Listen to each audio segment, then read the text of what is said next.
Young tiger NTR నటించిన దేవరా సినిమాకు AP high court shock ఇచ్చింది. ఆంధ్రప్రదేశ్లోని చంద్రబాబు సర్కార్ ఈ సినిమా టికెట్ రేట్స్ను 14 రోజులు పెంచుకోవటానికి ప్రత్యేక అనుమతులు ఇచ్చారు. దీన్ని సవాల్ చేస్తూ పిటిషన్ దాఖలు అయింది. 2 వారాల పాటు టికెట్ ధరలను పెంచుతూ ఇచ్చిన మెమోను సవాల్ చేస్తూ దాఖలైన పిటిషన్పై హైకోర్టు విచారణ చేపట్టింది.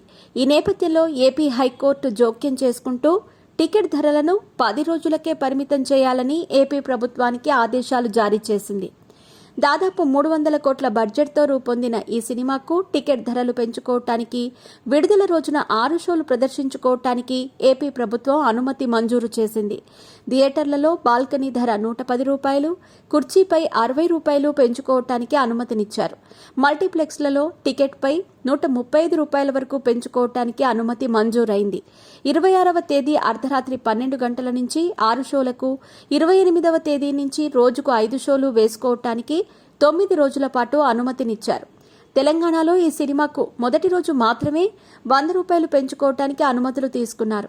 రెండో రోజు నుంచి 50 రూపాయలు హైక్స్తో వారం రోజుల పాటు థియేటర్స్లో ప్రదర్శితం కానుంది. అయితే ఏపీలో ప్రభుత్వ నిర్ణయాన్ని వ్యతిరేకిస్తూ ఏపీ హైకోర్టులో పిటిషన్ దాఖలైంది.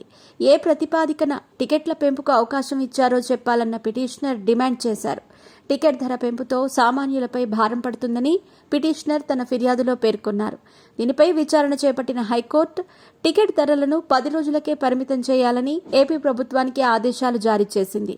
హైకోర్టు తీసుకున్న నిర్ణయంతో ఏపీలో సినిమాకు భారీగా కలెక్షన్లు తగ్గిపోనున్నాయనే అభిప్రాయం వ్యక్తమవుతుంది. ఈ విషయం తెలుసుకున్న ఎన్టీఆర్ అభిమానులు పూర్తి నిరాశలో కూరుకుపోయారు.